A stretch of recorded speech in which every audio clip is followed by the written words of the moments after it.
شہید صحافی ارشد شریف کی والدہ نے بیٹے کے قتل کی تحقیقات سے لاعلمی کا اظہار کر دیا۔ سپریم کورٹ کے HR سیل کو خط ارسال کر دیا۔ لکھا کہ گھریلو خاتون ہوں اور بیٹے کے قتل کیس کی تحقیقات سے لاعلم ہوں۔ ریاست کی ذمہ داری ہے کہ ارشد شریف قتل کیس کی تحقیقات کرے اور گواہان پیش کرے۔ اور اگر آپ کو ہماری یہ ویڈیو پسند آئی ہے تو لائک پر کلک کیجیے۔ بول نے ہمیشہ حق و صداقت کا ساتھ دیا، سچ کے ساتھ کھڑا رہا۔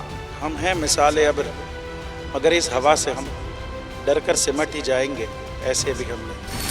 بڑی مشکلات، بڑے بڑے چیلنجز ہے اس کی عادت ڈرا رہا ہے، میری فطرت ڈرا نہیں ہوں میں، اور یہ ایمان کی طاقت کی وجہ سے۔ صحافت پر جب بھی کڑا وقت آیا، صرف بول کھڑا رہا۔ انشاءاللہ اللہ بہتر کرے گا، حق باطل پہ غالب آ کے رہے گا۔ بول کو ہے ضرورت عوام کے دعاؤں کی، اظہار آزادی کے لیے، پاکستان کے لیے۔ سبسکرائب کریں اور بیل دبائیں تاکہ کوئی خبر رہ نہ جائے۔